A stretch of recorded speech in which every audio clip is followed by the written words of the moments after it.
Welcome to the Pacesetter Pod, where we explore and reveal the perspectives, insights, and approaches to deliver great results and growth in your agribusiness through better execution.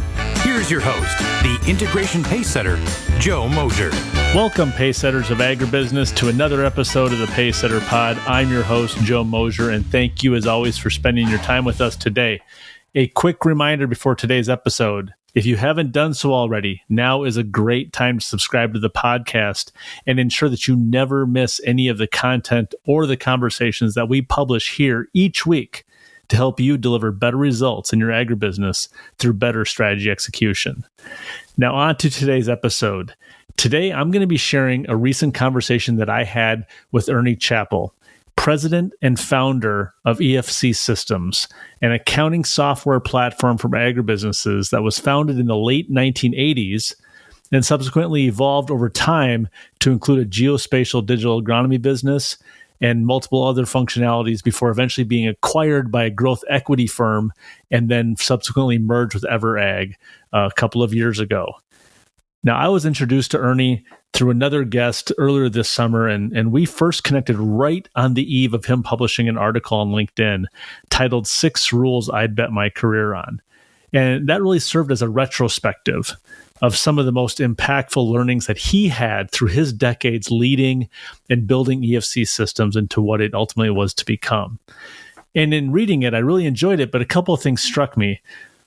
One was how the lessons, or the rules, as he put them, are really just business lessons. They're universal business truths that really have nothing ostensibly to do with ag, but they really resonate within the realities of our ag industry. And so there's a lot of parallels with that and with this show. This show talks about the agricultural industry, the agribusiness industry, the unique challenges that we might face.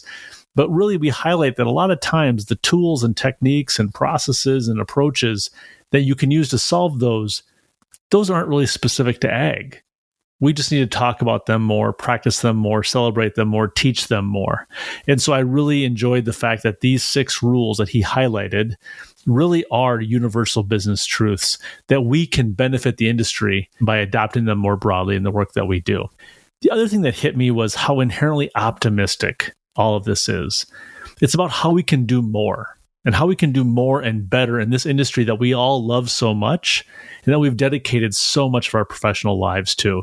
I'm obviously bullish the industry. I love working in agribusiness. And so for others that are later in their career and are willing to sit down and take the time to give something back is always something that I want to talk more about, hear more about, and help amplify. So in this conversation, we're going to talk about Ernie's 6 rules, of course. We'll talk about how a misaligned board might be a sign of your own shortcomings, not necessarily board dysfunction.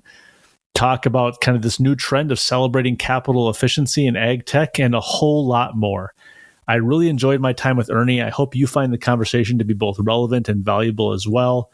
And thank you, as always, for being a listener and a member of the Pacesetter Pod community.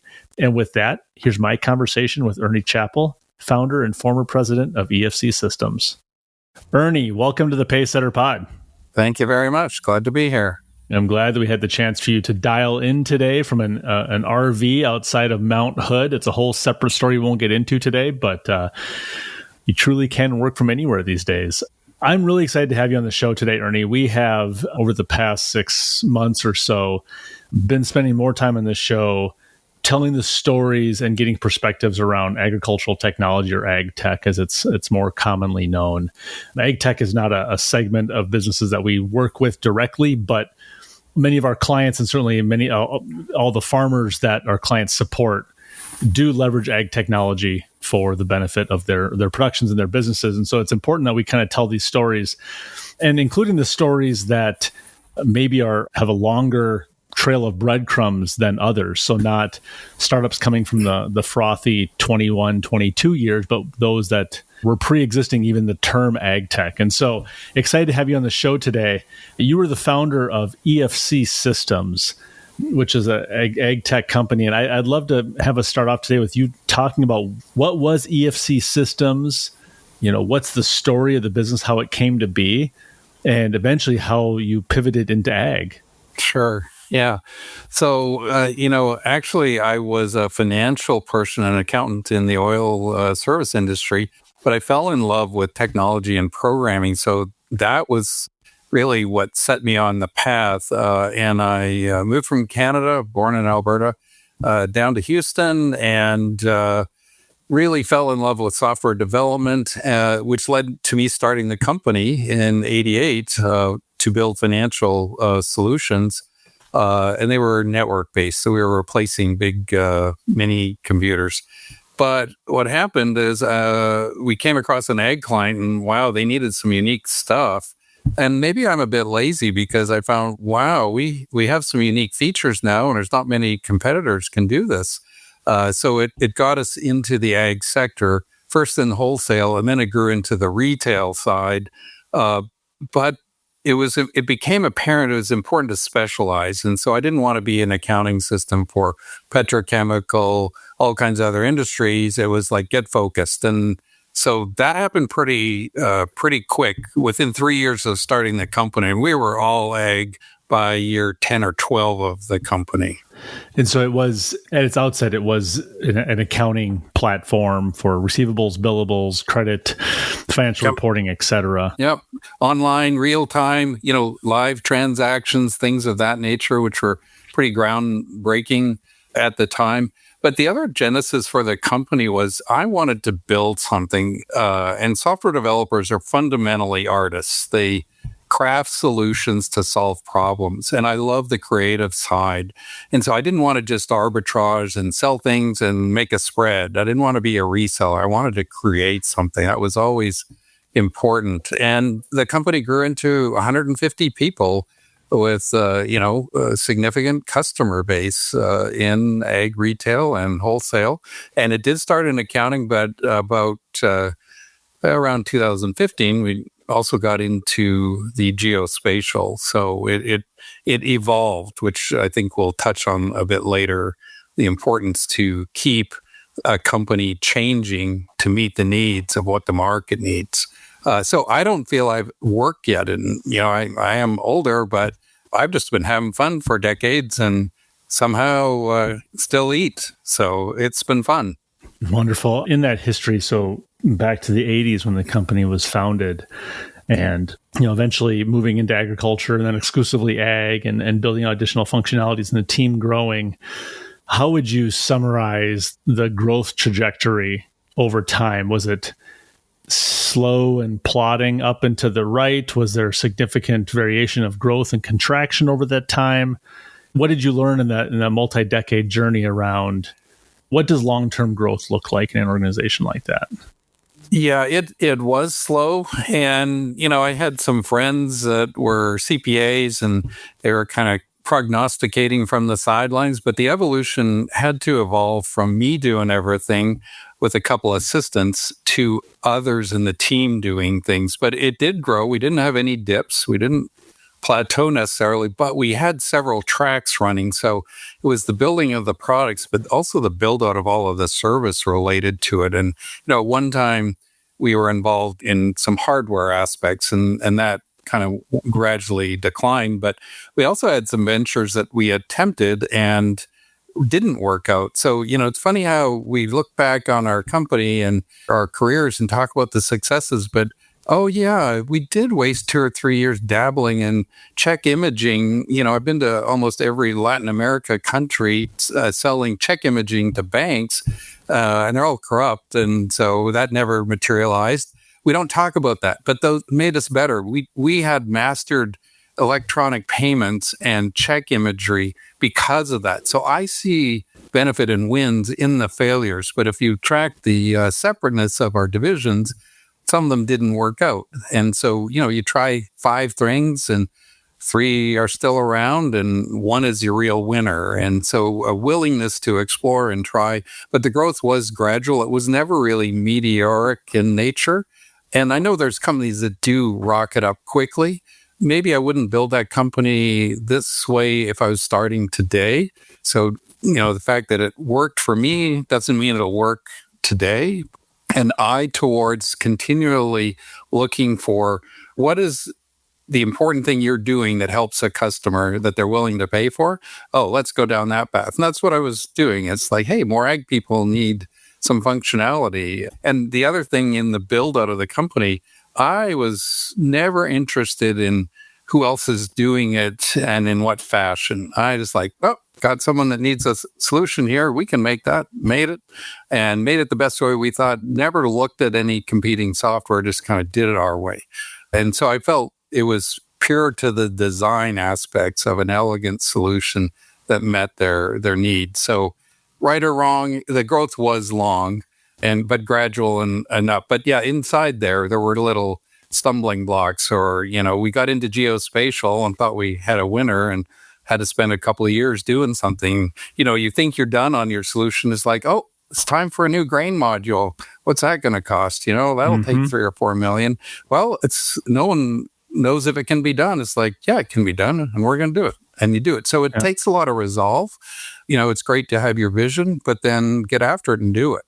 One of the things I think is interesting there is, you as a founder, you can give yourself license to go hunting and go searching and play with some of the needs that are being expressed by your customer base. Like you said, the tension, of course, comes in at what point do you recognize that either you're not the best position to build it, it's not as valuable to the customers as they maybe signaled that it was, or frankly, it's just going to be too expensive to solve that problem, right? The cost of solving it is in excess of the value that will be derived from it. And so you'd said, in a couple of cases, maybe you spent 2 or 3 years on something that didn't work. That doesn't mean it's a loss or wasted time. You learn in that journey. But what did you learn over time around how to evaluate those so that you weren't chasing every signal and maybe going past that point of diminished return? So, I would say my financial background as an accountant was very helpful. The other factor here is this company was bootstrapped. I didn't have any kind of investor. I didn't sell any stock until the company was, 15 to 20 years old. So it kept you honest, like, oh, we'd like to go pursue this. But when you just don't have a lot of money, you do what's important to make sure you're focused on activities that do have a return or customers want to pay for. So that kind of financial discipline was important. It probably slowed the growth, but it kept us able to turn away from something. But I think this is going to be good, but we have no proof of that. No one's paying us. Nobody wants that. Then set it aside. Like, get over your ego of, oh, I invented a cool thing. Nobody wants it. Set it aside, right? Yeah. The vote is done by people paying your invoices. That's when the voting is done. Is like, is it a winner? So it's not who writes a nice article about you. It's not anything other than who's enjoying and getting value from using your product and your services. And my secret weapon was our staff. I think they were key to the building of the great product. So it switched from Ernie doing something, and it doesn't really matter what I could do. It mattered what can the team do. That became important. One of the things that anyone who starts a business learns, whether you're in the professional advisory space, professional services, software, physical assets, manufacturing, whatever it might be, the group of people who say, I think that's a great idea. I think people would really like that. And the people that say, I think it's a great idea, I'll buy it. There's not a lot of overlap, and they're not equal in size. Yeah. And so an early mistake can be mistaking positive feedback, mistaking that for a stack of orders that are yet to be submitted. And I think, folks it's difficult. It's difficult to recognize that when you're in the middle of it. So I want to really dig into a lot of the lessons that you had through your career at EFC Systems. But to do that, let's maybe bookend it. So we're going to truncate the story, and this is more of a survey course in EFC Systems. But what did the company mature into, and what was your eventual exit from that organization?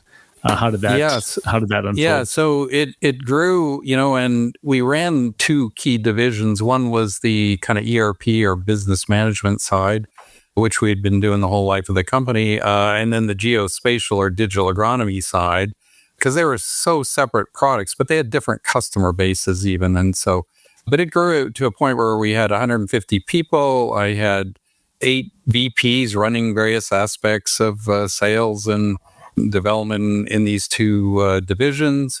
We were U.S. focused, a bit of business in Canada, but, helping a very significant number of retailers. And I had taken a bit of equity from some customers, so I didn't mind the reverse ownership model of co-ops. So I had some customer investment, but I had never raised money per se. But we had reached a point of kind of board divergence on where I thought we need to go. Hey, we're going to grow and we're going to take on some more things. And maybe a board that kind of like, no, we think you're doing pretty good just the way it is. And, it's time to buy those guys out. It's time to get aligned with the board. And that eventually resulted in, I didn't set out to do this, but it resulted in 21, the company being acquired 100% by growth equity kind of boutique operation, and along with other parts, it became Everag. So it is part of Everag, and I stayed there running this division that was known as the agribusiness division until kind of late 23, I guess it was. So it was, or at least mid 23. So I hit my 35-year milestone in September of 23, and that's when I said, okay, it's time for a little break, and I'm going to leave this to other capable hands, and, gracefully exited. And so I finished my work at Everag in January of 24. So I've been out about a year and a half, but it was always focused and dialed in on helping anyone, like retailers, service providers, consultants who work with the farmers. So that's the real passion. And I need to point that out is, it's important your customer's customer. So the only way I could help an ag retailer is to know what are they dealing with and helping a farmer, because you're going to help your customer when you got to know who they're working for. So that chain of command between farmer, ag service provider, and then us as a tech player. Yeah. So this idea of the board divergence, I want to spend a couple minutes there on that. I think we've all had the experience of there's maybe an individual or a set of individuals within the organization that just aren't a great fit. Maybe they were never a great fit from the start. Maybe something changed in the business and they're no longer well suited to their positions. Their business is under stress. A variety of things could cause this, but there's people that don't fit. And as a manager, it's sometimes easy to not prioritize addressing it or resolving that in the moment. And so things fester over time, right? Yeah. It shows up as tension in the organization and relationships and results and customer service and quality, et cetera, et cetera. And then it sort of builds up and it festers. And eventually what was an uncomfortable discussion now becomes a painful one. And you maybe eventually, have to part ways. And then the moment you do it, you realize just how much dysfunction it was causing, not so much the person, just the situation. Right. And there's this moment of relief, and then you recalibrate and you move on. But the key there is that it doesn't happen fast. It happens slowly and then fast, right? It's like these small little signals. And we've seen this with our client base too, where there becomes a point where it's friction. I won't say dysfunction, but friction with the board or friction with their investor base. And it usually starts small and then over time becomes a problem because it wasn't addressed early on. You talked about board divergence. And I understand it was your growth objectives and what you thought was both strategic and possible, different from where they were at. So I guess my question is, one, how did that start to manifest when you think about to its earliest signals of that daylight between you emerging? And two, what did you learn in that journey? Should you have taken action sooner? Is there a way that you approach it that you wish you would have done something differently? Just your reflections on that process of saying, you know what, this is no longer an aligned board.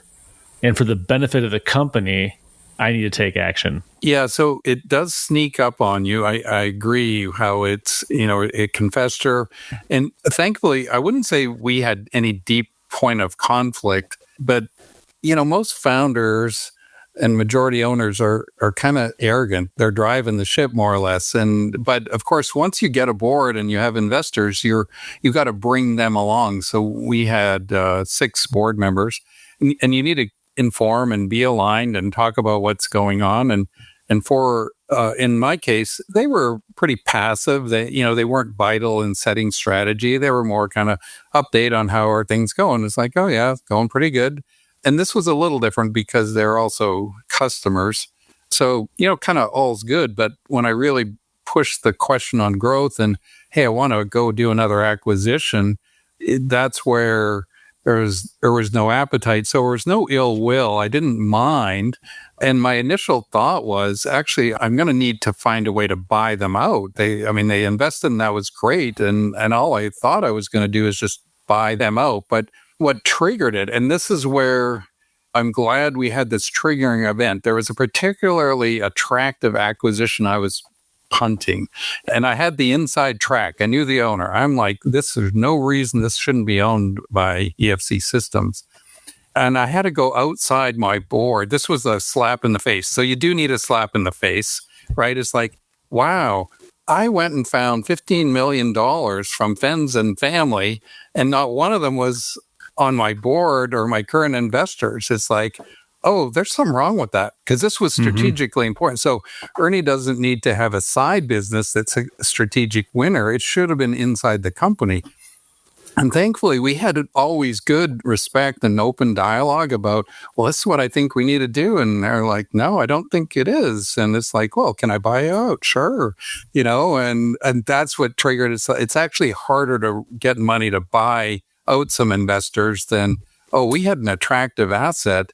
It's going to be better and easier. I mean, you get a professional. So that's the other thing, don't do your own transmission repair and don't do your own capital raise or this kind of growth in a company, whereas I had done other acquisitions on the Ernie, I stayed in whatever that commercial is, I stayed in so-and-so hotel, so I'm an expert and, I've done acquisitions, but no, they were small in nature. It's like, oh, you better get some real help. Yeah, okay. Yeah.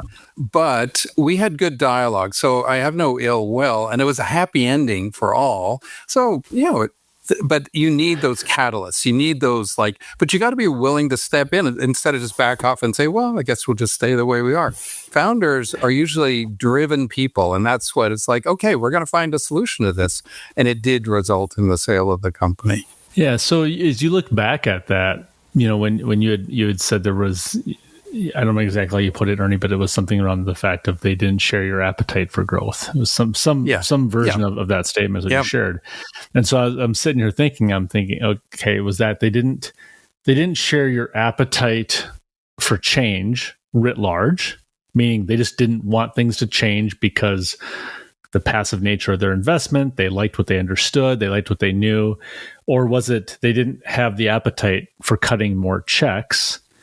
Or was it actually something more deep-seated? Maybe they didn't have conviction that the strategy was right. So they weren't even to the point yet of saying, do I want to change? Do I want to write checks? I'm not sure this is correct. Do you think there was a uniform consensus among the board around that, or was it a little bit different for everybody? Well, and let me put some responsibility back on me, because, I think if my team fails, I'm going to say it could be that I'm responsible for not educating or giving them enough info to get their head where I was. So let me take that on to say, well, I never did a good enough job to explain why this acquisition, which didn't look like anything we did, was genius. It's genius in my head, right? And so, but I tried several attempts and I couldn't get anyone on board. So I don't think writing the check was the issue so much as not understanding why am I so excited about this, right? And so let me not blame them and say, I probably wasn't that skilled at telling the story of how it would position us in a unique way. And so that's the lesson learned. If there's one thing I could redo in my career, I think it would be a even better communicator to your team. This is important around messaging.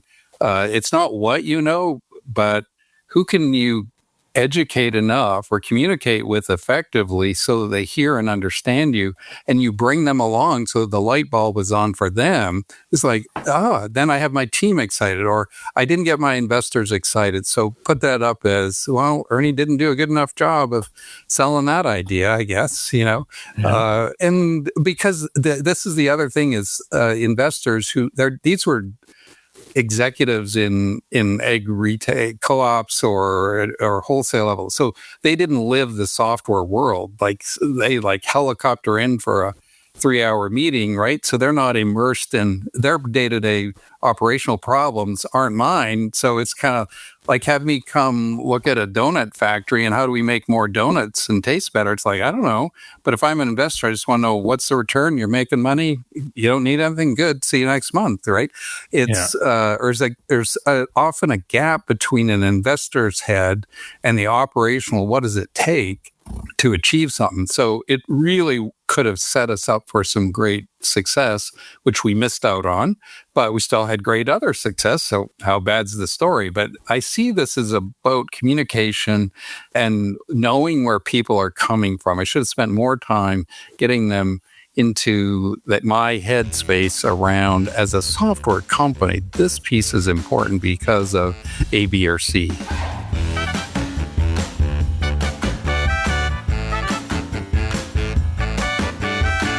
Poorly executed mergers and acquisitions destroy more value than they create. They can set your company back years. To defend your firm's position in the marketplace, you need access to the leading practices that unlock the greater potential of your people, processes, and systems. If you are undertaking a company transformation or pursuing an acquisition as a vehicle to grow, set up a call with Joe by visiting www.moshercg.com. Where I was going to go with it is, after getting your diagnosis of maybe where they lack the appetite, my next question was going to be, and what role did you play in perhaps not satiating their appetite or setting their appetite and whetting the appetite? And so I think that's really good reflection. And the idea, recognizing the importance that you need to place on selling the vision, telling the story, knowing your numbers, making the business case. Earlier in my career, worked with and for a business unit controller. It's almost like a business unit CFO, who was, just notoriously, the perspective was notoriously difficult on getting them to approve capital requests. And, the joke was, well, his job is to say no.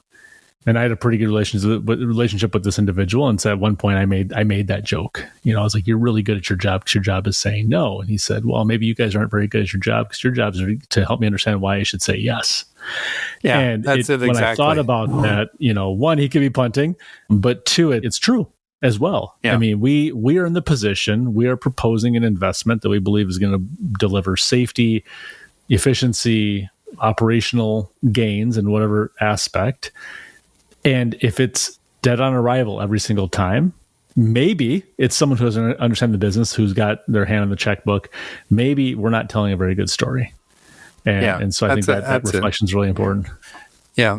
Yeah. Thanks. No, that became obvious when I calmed down and look at it objectively. It's like, yeah, I didn't sell the story good enough.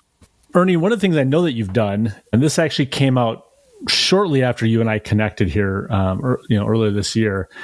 You published an article on LinkedIn titled 6 Rules I'd Bet My Career On. And I know there's some alternative titles as well, but that's the one that we landed on. 6 Rules I'd Bet My Career On.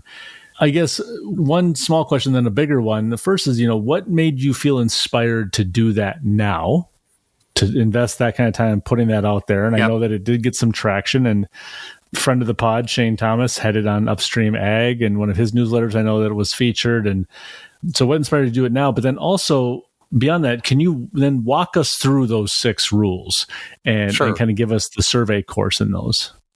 Yeah. So, fundamentally, I am an entrepreneur. I don't think I'll call myself serial entrepreneur. It takes a lot out of you, but I am interested in helping other people kind of avoid the potholes, or, I love helping other businesses where maybe, how can I communicate something that helps them get there quicker? Or, wow, if I had someone like me, if I could read this article 20 years ago, would that have changed anything? And so I feel I have a role, whether or not there's a demand, I'm interested in offering up advice and perspective from someone that's maybe on the other side of this, and so it was always meant to be helpful. And how do you boil it down? Because there's a lot of things you got to do to win. I mean, a very small percentage of businesses last 5 years. That same percentage last 10 years, and Yet small business is vital. And I think that's where most of the great ideas are incubated, is in small entrepreneurial enterprises. And how do we help them succeed and grow? So that was the motivation. And so I boiled it down, and by no coincidence, the first category was people first. I think it's important to have a good team, share what your objective is, and so that's really important. Build your team, share the credit for their wins. However smart you think you are or may actually be, you're going to be better as a group. And so surrounding yourself with the best talent, pay them well. That's really important. And I loved having employees get offers to go elsewhere. And I loved that they'd come and share it with me, and they wanted to stay.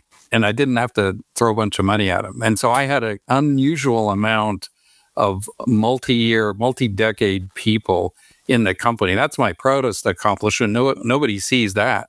But the quantity of people with 10, 15, 20 years service, I mean, across 150 people, the average was over 5 years. And we had grown by 20 or 30 people in the last 4 years. So it's that is important. So people is vital. And the article probably has more to say on that. The second was solving a pain point, for a customer that pays. Back to this report card is someone wants to pay your invoice. Make sure your product is enjoyable to use. They love it. I mean, I remember going to customer sites and, oh, the EFC team is here, and we were revered and appreciated. Why? Because our product was doing good things for them. And so, but fundamentally, if you want to go hard on the accounting side, look at where's your revenue coming from? Where can you have a price or charge a price you need to? Be fair, but it's solving enough pain that they're willing to buy it, and go through the switching costs, which in ERP is, a big deal, a long implementation, maybe not so much on the digital agronomy side. So that's your report card. Solve problems that people are willing to pay for. Next was this cash is your scorecard. Being short of money, not ever thinking I was going to go raise money, use somebody else's money to build a company, didn't cross my mind. I'm kind of, missed that class, I guess, in business school. But yeah, I mean, generate revenue, and cash is your freedom to operate, not EBITDA. And I know I love Rule of 40 and I love EBITDA, and I know all about depreciation and all these things, but your ultimate scorecard is how's the cash generating going? And on the companies that I'm on the board of and helping, that's what is important to look at. What's going on with your cash? That kind of tells all. So having a mastery of that is important, and tracking that. And here's one of my weaknesses. Thankfully, I kind of caught on to this in the later years, but marketing, I thought, honestly, was like the dumbest spend. It's like, what is that? Used car marketing. It's like, oh, bad. It's like, we don't do any of that. I was so arrogant 6 or 7 years ago that I just thought I was so proud that we didn't spend any money on marketing. It's like, duh, how stupid. It is important to tell your story and talk about it, do it truthfully, and have substance so that it's not fluff. I do get disgusted at a lot of the fluffy marketing, and there's a lot of things that is a waste of bandwidth. However, we need to tell our story to our people, to our customers, and to the market. And then, hey, how about being a thought leader in the industry? So I did spend some years on boards trying to help just advance the industry, or the ag retail industry. But yes, talking about your solution is really important, and no telling what we could have been if I had got that message about 15 years ago. So, but whatever. The next category was, I commented on consolidation, and this was just to recognize it's happening everywhere. It's happening in the tech companies. It's happening at the retailers, the farmers. It's just a given. That's something you need to understand. It's not bad necessarily. It's about tied to the change concept, and we need to get out and compete and work in that environment. It actually triggers a lot of business if several ag retailers come together and they're a bigger entity, they probably need some different technology. So it's something that's snuck up on people. And so I call it out as, pay attention to that. The next category, the last category, was tied to that a little. That change is constant, but it's about being comfortable adapting and learning, like enjoy learning. If I was going to talk to a graduating class, the only thing they need to do is get comfortable learning new things. I don't care how old you are, learn new things. And this is where the smartest guy in the room is not the one that's talking the most or has the most years. It's the one that's asking the questions with the desire to just understand. And so learning new things, it equips you with, aha moments that will come. So continuous improvement is tied into that. I am kind of a perfectionist. Now, you've got to be careful because perfection's the enemy of accomplishing anything, right? However, it served me well to enjoy learning new things. And so the fact that what you did was genius 5 years ago, it may not be anymore. And so you got to be situated and building for, whether it's 1 year or, you're investing in something for 3 years from now, without the burden. And this is where startups have the edge. And this is where companies go awry.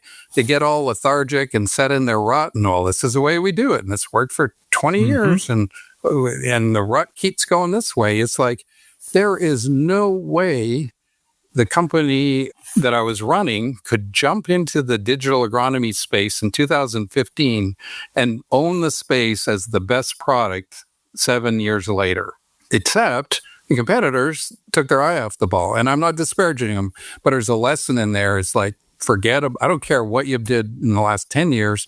What are you doing right now that's going to be exciting for next year? And let's talk about 2030. What are you doing for that? And a startup doesn't have this burden of, we got this many 100 customers and we serve, 40 million acres. And it's like, that's just like dragging you down because you can't see what's new and coming. So this is sorry to cut you off, Ernie. It's about change is constant, but embrace it. You don't even have to like it, but you better do it. The idea for the incumbent organizations, the established firms, that they get into a groove and that groove invariably becomes a rut, and it is hard to pivot out of it. So a couple things I want to highlight here, and we're also going to put a link to that article in the show notes. But let me recap very quickly. So it was people first always was rule number 1. Solve a pain that pays, number 2. The third was cash is the scoreboard. We're going to come back to that one for sure. Number 4 was, the importance of marketing and telling the truth loudly. Then, of course, understand consolidation and compete despite that. And then, of course, change is constant. You ought to get comfortable and get to love learning.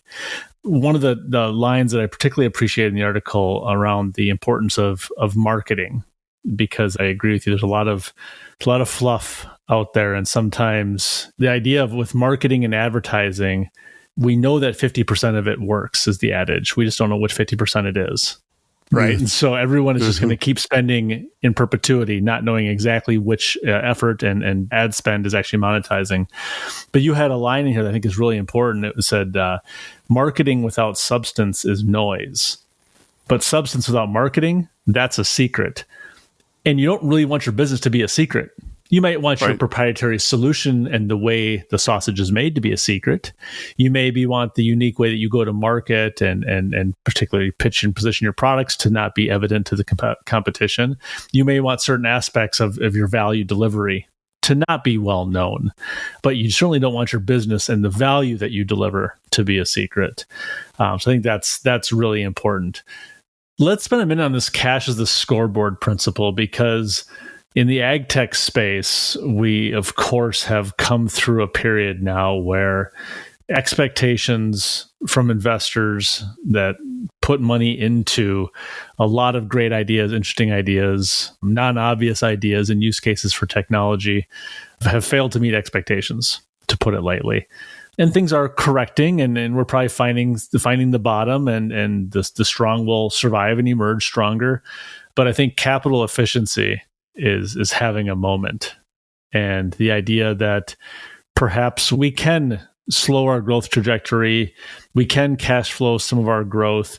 We don't need to raise huge rounds, and that we're going to focus on the cash in the bank, not the TAM that we believe we're going to go out and get 1% of. It is very healthy. When you look at the groups and the individuals that are out there starting companies today, and you see the prevailing knowledge, you have to raise capital to succeed, right? Like you have to get there first, or you lose. The only way to get there first is to use other people's money. That can't be without merit, right? There's some of that must be true. But I guess as you sit there now in this, because nothing's binary, what do you, how do you coach, how do you advise folks when they look at, should we raise capital? Is now the right time? What needs to be true for us to know that this is the right time? And really, how much do we want to raise? I mean, what is too much? Just your general thoughts there, knowing that you can't only cash flow a business to growth in all instances. Yeah. And that I'm glad you couched it that way, because the way I started EFC, I don't think you would go about it that way now anyway. So let's say you are going to raise money, but what you can do, and the companies I'm invested in and advising and working with, you want to bring alignment between the investment side and, hey, I've got some money, how much do you need?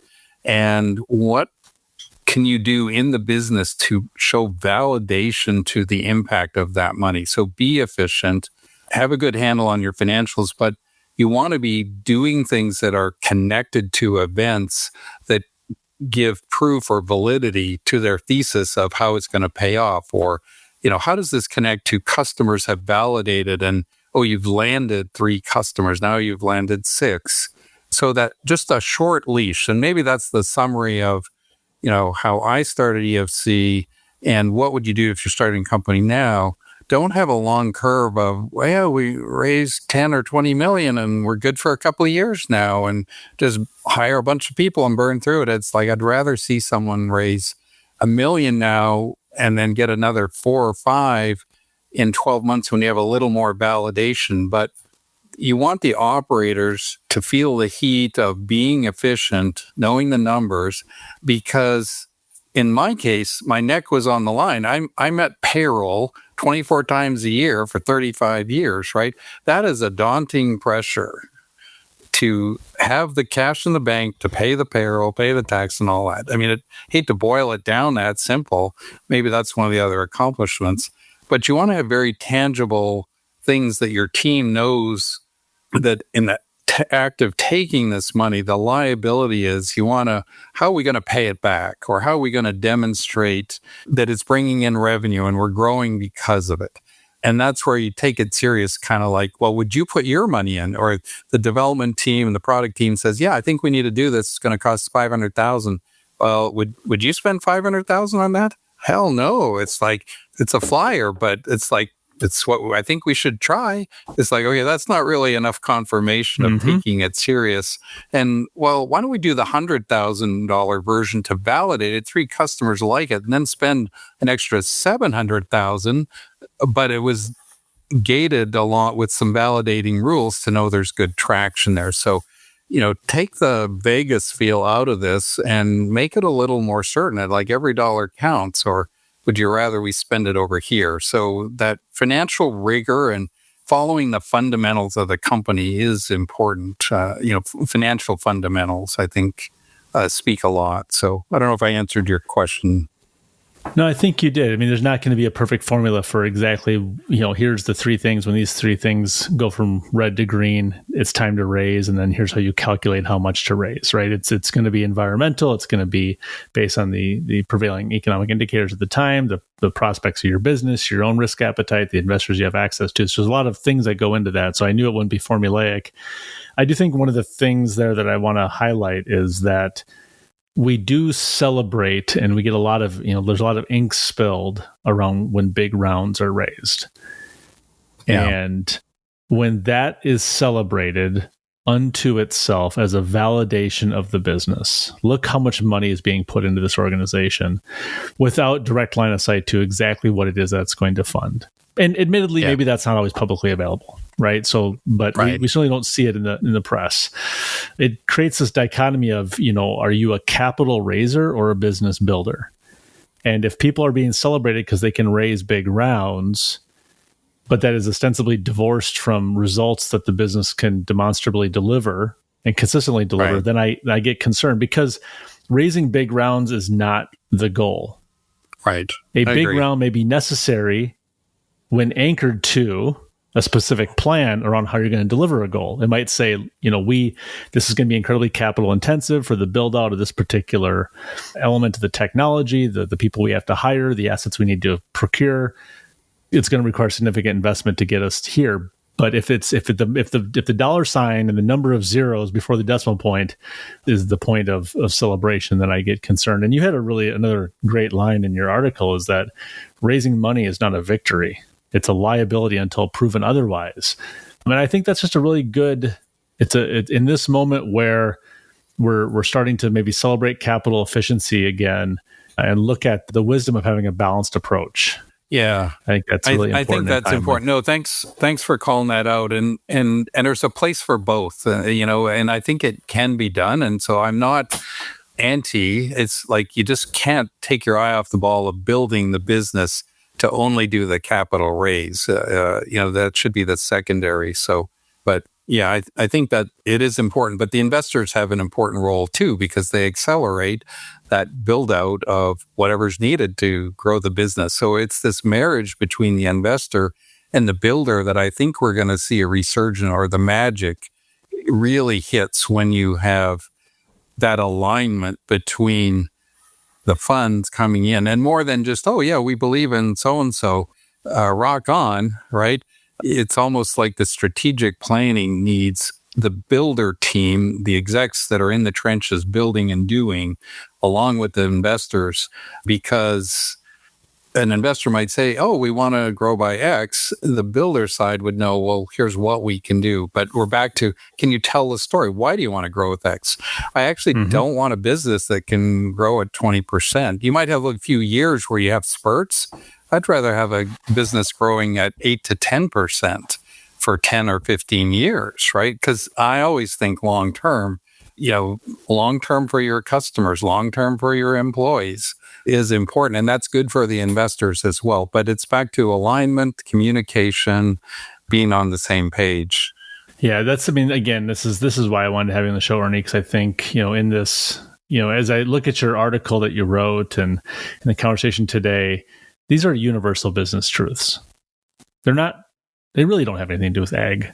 That's or true. ag tech. That's true. Right? Yeah. And that's kind of one of the premises of this show, is that there are certain universal truths in business that sometimes have unique contextual constraints or opportunities presented by being within the agricultural space.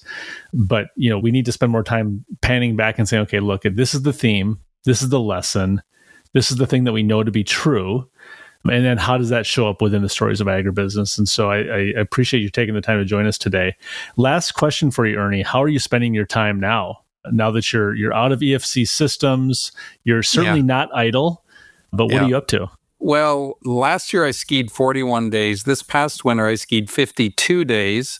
My goal is 60 days the coming winter. I do have 3 teenage boys, and so more time with family. But I actually like, and I feel it's important to give back. And so service work on some nonprofit boards, school boards, I enjoy working with companies, whether they're startup or established, to, kind of advance these fundamentals that I believe in. So I would say I'm out of the pressure, and I've been kind of absent a year, and I'll have another article coming out next month on culture. And so I do want to re-engage a bit with the ag retailer community. So I'll be at Tech Hub. And of course, I love the annual ag retailers event in Salt Lake this year. So, contributing back is satisfying. I'm just doing it on a slower pace. I'm probably working, 50 hours a month instead of whatever it might have been, 180, 200 hours a month. And I'm enjoying not flying. And my goal is soon to have a year where I don't get on an airplane. So I'll achieve that someday as well. One can hope. One can hope.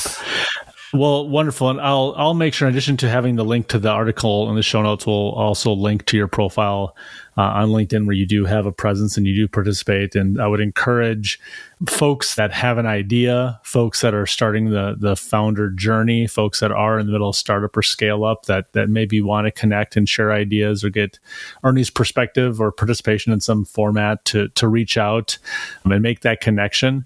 Ernie, I again, you clearly are spending your time differently now than you were a year ago or 10 years ago, but I don't take your time for granted, and I appreciate you joining us today. Thank you very much. Pleasure talking to you, Joe. Wonderful.